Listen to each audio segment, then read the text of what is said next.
नमस्कार दोस्तों, संदीप स्टडी परिवार के सभी साथियों का फिर से स्वागत करता हूं। जैसा कि आप सबको पता है, हम लोग आर्थिक सर्वेक्षण की क्लास चला रहे हैं, एमसीक्यूज़ देख रहे हैं और साथ में ट्रिक के माध्यम से याद करते चल रहे हैं। उसी कड़ी को मैं आगे बढ़ाऊं तो आज आपकी यहाँ 7वीं वीडियो होगी और आज एक अहम टॉपिक पे बात करने वाले हैं जिसका नाम है सिंचाई संसाधन। और आप पिछले एग्जाम्स देखेंगे तो यहाँ से क्वेश्चन पूछे जा रहे हैं, इसको भी आज हम लोग कवर करने की कोशिश करेंगे। मेहनत करने के लिए आपको पीछे नहीं हटनी है। जब मैं आपके एक कहने पर वीडियो दे रहा हूँ, जब मैं पीछे नहीं हट रहा हूँ आपके लिए मेहनत करने के लिए, तो आपको तो सिलेक्शन लेना है। तो मेहनत करने से कभी भी पीछे मत हटना, क्योंकि सफलता की एक खास बात होती है, वो मेहनत करने वाले पे फिदा होती है। इसको अच्छे समझ लेना, सफलता की एक खास बात होती है कि वो मेहनत करने वाले पे फिदा होती है। तो इस सेशन की मैं शुरुआत करता हूँ। आदतन क्वेश्चन के साथ शुरुआत करूँगा। छत्तीसगढ़ राज्य गठन समय सिंचाई क्षमता कितनी थी?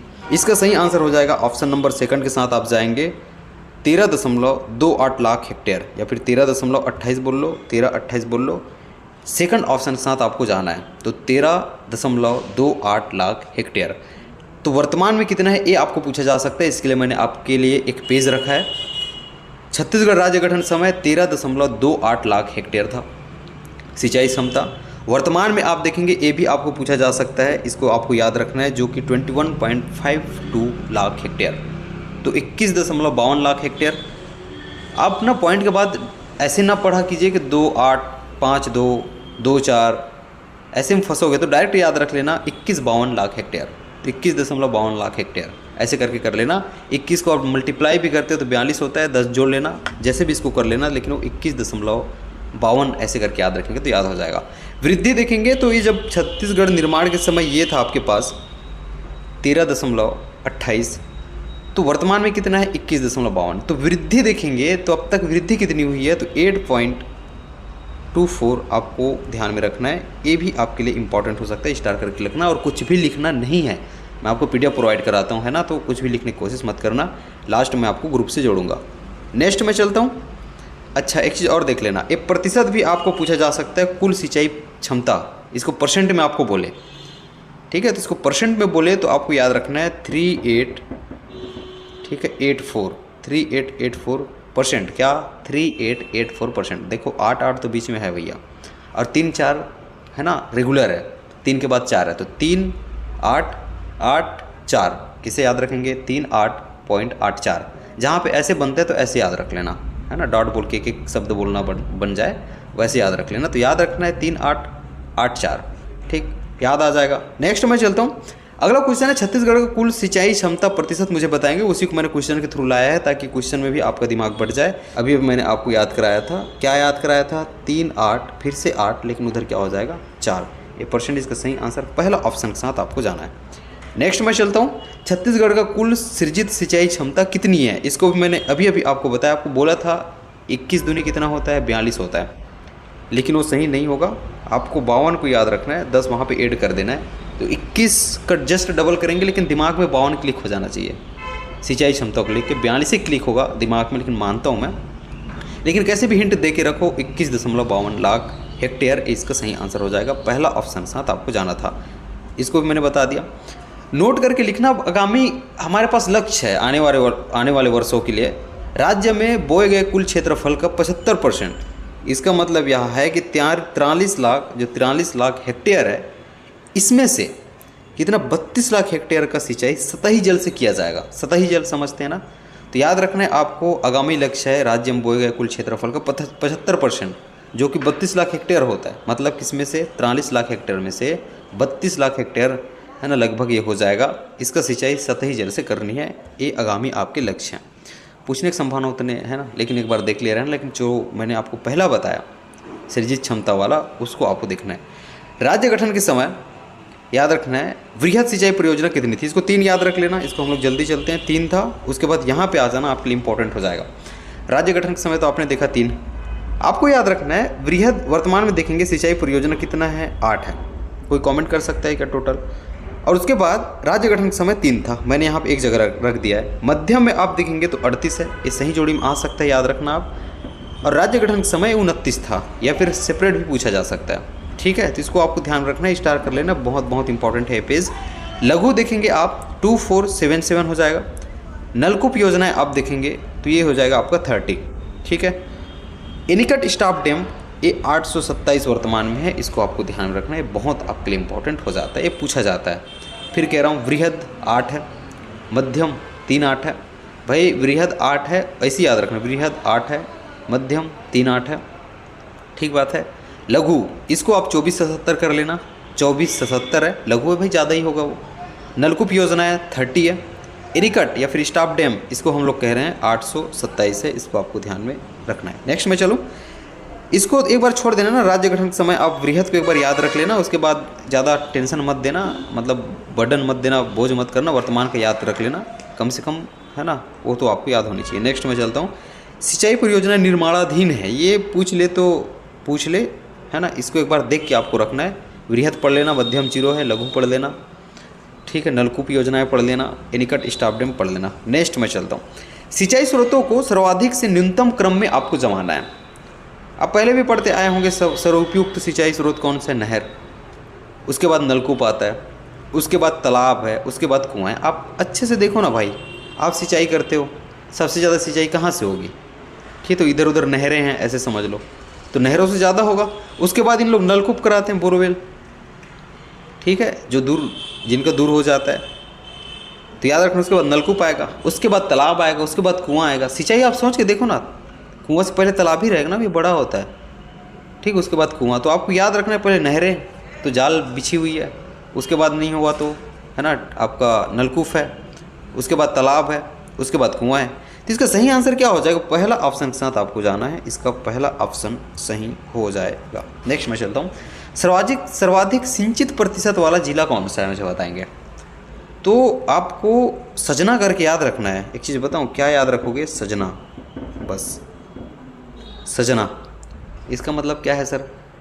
सजना में आपको याद रखना है, सर्वाधिक में है आपका जांजगीर चांपा, और ना से न्यूनतम और नारायणपुर कर लेना, ना से न्यूनतम नारायणपुर।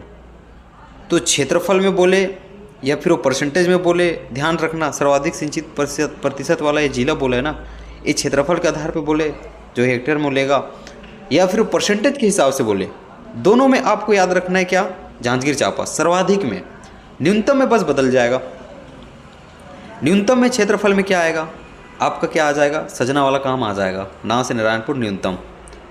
लेकिन उसके बाद परसेंटेज जब आएगा ना, तो इसका सही आंसर पहले बता देता हूँ यार, वहाँ पे लेके चलता हूँ, यहीं पे कितना चिल्लाते रहूँगा, यहाँ पे आ जाना, ये दे, यहाँ पे देख लो। तो सर्वाधिक एवं न्यूनतम सिंचित क्षेत्र एवं प्रतिशत वाले जिले, ये दोनों में सर्वाधिक आप देखेंगे तो ये जांजगीर चांपा है, दोनों में जांजगीर चांपा है। दूसरा, प्रतिशत में भी जांजगीर चांपा है, क्षेत्रफल में जांजगीर चांपा सर्वाधिक है, और न्यूनतम में क्षेत्रफल में नारायणपुर है। तो मैंने कहा सजना वाला ट्रिक ये काम आ जाएगा, सजना से याद आ जाएगा, सर्वाधिक जांजगीर चांपा, ना से न्यूनतम नारायणपुर। लेकिन परसेंट में आपको बोले तो दंतेवाड़ा हो जाता है, इसको आपको याद रखना है। परसेंट में क्या? परसेंट में क्या हो जाएगा? दंतेवाड़ा। डीपी कर लेना, डीपी, तो दंतेवाड़ा ये परसेंटेज में होता है, डीपी करके इसको याद रखेंगे। बाकी सजना में आपकी सजना, है ना, आ जाएगी, उसकी दिक्कत है नहीं। अब हम लोग नेक्स्ट चलते हैं, अगला मैं चलो। लेकिन इसमें ध्यान देने वाली बात एक चीज़ और है, याद रखना, ये तो दो प्रकार से होता है भाई, मैंने यहाँ रखा होगा, कुल बोले या नीरा बोले, कुल और नीरा दोनों लिखा है। जो मैंने अभी आपको बताया ना, दोनों के लिए, यदि कुल सिंचित क्षेत्र के लिए भी बोले, कुल सिंचित प्रतिशत में बोले, या फिर नीरा बोले, नीरा मतलब समझते हैं ना, शुद्ध न्यूनतम सिंचित क्षेत्र बोले, सर्वाधिक, है ना, सिंचित क्षेत्र बोले, परसेंट में बोले, क्षेत्रफल में बोले, सबके लिए एक ही चीज़ आपको याद रखना है, सजना डीपी, सजना डीपी, सजना की डीपी, क्या? सजना की डीपी। तो याद रखना है आपको, जांजगीर चांपा, जांजगीर चांपा आपको याद आ जाएगा, सर्वाधिक जांजगीर चांपा, सच तो गया है, ठीक है, और ना से नारायणपुर, सजना आ गई। अब क्या लगाएंगे? उसकी डीपी लगाएंगे। डीपी का मतलब क्या है? Dantewada percentage, Dantewada in percentage. तो आपको याद रखना है, दंतेवाड़ा परसेंट में बोले तो दंतेवाड़ा है, बस। नेक्स्ट मैं चलता हूँ, इसको पढ़ लेना एक बार। कुल सिंचित क्षेत्र कितना है? कुल सिंचित क्षेत्र, कुल क्या है, शुद्ध क्या है, ये दोनों को एक बार आप देख लेंगे। नेक्स्ट मैं चलता हूँ, प्रधानमंत्री कृषि सिंचाई योजना में छत्तीसगढ़ से निम्न में से कौन सी परियोजना शामिल है? उपरोक्त सभी है। क्या है? उपरोक्त सभी है। याद करने का ट्रिक क्या हो सकता है? मन से केला खाओ। अरे केला खाना है तो सर्दी के डर में मत खाओ, मन से केला खाओ। क्या होगा? मन से मनियारी परियोजना, केला से केलो परियोजना, खाओ से खारंग। क्या भूलोगे मेरे को बताओ? ये ट्रिक में क्या बुराई है मन से केला खाओ में? कुछ नहीं है सर, मन से मनियारी तो याद आ ही जाएगा। और क्या है भाई ऐसे छत्तीसगढ़ में कि एकदम अलग नाम आ रहा है जो मन से नहीं जुड़ रहा है? मनियारी जुड़ ही रहा है, मन तो लिखा ही है सामने में। केलों से केला, मतलब केला से केलो याद नहीं आएगा, मन से केला खाओ, मनियारी केलो खाओ खारंग। समझ में आ रहा है? तो ये चीज़ें आपको हेल्प कर सकती है, ऐसे इसको याद रख सकते हैं। नेक्स्ट मैं चलता हूँ। वित्तीय वर्ष, अच्छा इसका सही आंसर उपरोक्त सभी था भाई। वित्तीय वर्ष 2023-24 में स्थिर भाव पर जीएसडीपी में पशुधन की भागीदारी प्रतिशत कितनी अनुमानित है? ये मुझे बताएंगे। 1.62, 2.62, 3.62 और 6.38। इसमें आपको ध्यान में देना है, इसका पहले ऑप्शन के साथ जाना। क्या? 1.62, एक मिनट यार मेरे को सॉरी, 1.62 इसके साथ जाना है, यहाँ पे आ जाना, ठीक है। इस पेज को देखना, भागीदारी प्रतिशत में मैंने भागीदारी कहा, वृद्धि भी पूछा जा सकता है, तो प्रतिशत में भागीदारी 1.62 है, याद में आ जाएगा। क्या है? 1.62 है।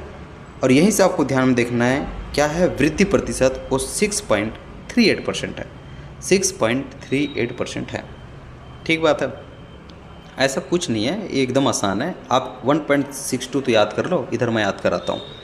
देखो ये जो 6 दिख रहा है, इसी को लेकर तो आना वृद्धि में। बोलोगे सर 8 भी दिख रहा है, 3 भी दिख रहा है। अच्छा, इस 6 को एक बार उतारो, इस 6 को एक बार भाग दे दो, और पॉइंट के बाद 6 2 दिख रहा है, उसके बाद जोड़ दो। ये बोलने में बहुत ज़्यादा लग रहा है। 1.62 है, 6 को उतारो, 6 को भाग दे दो, तो 2 तिया 6, 3 बार जा रहा है। तो 6 को उतारो, भाग देंगे, 3 बच जाएगा, मतलब उसको काट देंगे तो 3 ही आएगा नीचे। ठीक बात है। और उसके बाद दोनों को जोड़ भी देंगे तो 8 आ रहा है, कोई दिक्कत है ही नहीं। तो 1.62 तो याद कर लो, 6 उतार लोगे, काट लोगे, 8 भी ला लोगे, हो जाएगा वो चीज़ें। ये कर लो या फिर 3-4 बार पढ़ लो, या फिर एक करते 3-4 बार पढ़ लो, दोनों रास्ते हैं अपने पास।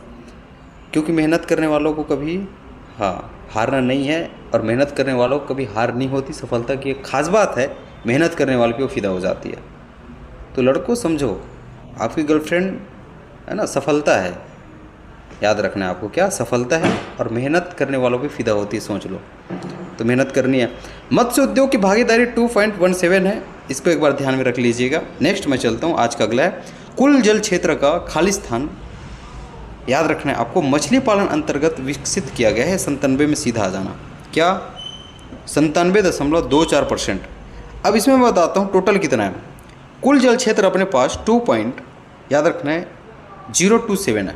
क्या है? 2.027 लाख हेक्टेयर। और मछली पालन हेतु जो है ना विकसित किया गया है 1.971%। इसको एक बार रट लेना, और साथ में 97 ध्यान से देखना, 1.971 लाख हेक्टेयर ये मछली पालन हेतु विकसित किया गया। तो ये दोनों को नहीं ला सकते हो 97%, मोटा मोटी तो याद आ ही जाएगा 97%। तो परसेंट में पूछे तो 97 है। अगर एक भी याद आ जाता है, हाँ सर ने कहा था 97 वहाँ से लिया था, भाई एक ही तो इधर है 1.971 है, 97 को ला लिए तो परसेंट में हो जाता है। तो इसको आप ऐसे कनेक्ट करते रहना और बार बार रिवाइज करना, नहीं तो वहाँ का कनेक्शन वहाँ भी हो जाता है, याद रखना है ना। तो रिवाइज पे ध्यान देना है भाई। मत्स्य बीज उत्पादन में छत्तीसगढ़ का देश में स्थान कौन सा है, मुझे बताएंगे। तो ये 2 चीज़ें हैं, बीज उत्पादन में बोले 5वां हो जाएगा, ठीक है। उसके बाद मत्स्य उत्पादन में बोले तो 6वां हो जाता है, तो इसको ध्यान रखना, वो तो बना ही लोगे। 5वां उसका सही आंसर था। उत्पादन में बोले तो हम लोग 6वां आ जाते हैं, तो 5-6 करके आप याद रखेंगे, 5-6 करके आप याद रखेंगे। तो इसका सही आंसर क्या हो जाएगा आपका? 5वें नंबर का रहेगा, इसको आपको ध्यान में देना है। ये तो रहा आज का आपका है ना आर्थिक सर्वेक्षण वाली डोज। और आपकी जानकारी के लिए बता देता हूँ, आपको लग रहा होगा ये सर ऐसी छोटी वीडियो क्यों बनाते हैं। इसका भी एक कारण है, क्योंकि मैंने भी इसकी पढ़ाई की है, मुझे भी पता है एक साथ में कुछ होता नहीं है। लगता ज़रूर है हमें मिल गया 1 घंटा 2 घंटे में, लेकिन आप सोच के देखो ना 12, 13, 14 मिनट में आपको ये सब चीज़ दे के चला जाता हूँ। कोई सा तो 9-10 मिनट का वीडियो है, भले रिवाइज करने चले जाओ, लेकिन एकदम से सब कुछ आगे बढ़ के ना पढ़ लो। मैं आगे बढ़ा रहा हूँ आपको धीरे धीरे। तो अभी कृषि एवं संबद्ध सेवाएं आपकी खत्म हो चुकी है। कृषि से संबंधित योजनाएं आप पढ़ेंगे, या फिर मुझे है ना कमेंट कर दो, नहीं सर योजना का भी ला दो, तो मैं योजना का ला दूंगा। सबको तो पता होगा पीडीएफ कहाँ पे मिलती है, तो हमारे ग्रुप में मिलती है। ग्रुप का नाम संदीप स्टडी सेंटर है, टेलीग्राम ग्रुप है, जहाँ से आप सीधे आके जुड़ सकते हो। डिस्क्रिप्शन में उसका लिंक डला हुआ है। और सच बताऊं तो आपके कमेंट का बहुत इंतजार रहता है, और कमेंट किया कीजिए, वो मुझे कॉन्फिडेंस देता है कि हाँ भाई ये इंसान पढ़ रहा है, जो डिमांड करे वो देने की पूरी कोशिश करूँगा। वीडियो अच्छी लगे तो लाइक कर दीजिएगा, दोस्तों को शेयर कर दीजिएगा, चैनल पर नए हैं तो सब्सक्राइब करना नहीं भूलिएगा। मिलता हूँ अगले वीडियो में, तब तक अपना ध्यान रखिएगा, बहुत अच्छे से पढ़ाई कीजिएगा। बहुत बहुत धन्यवाद।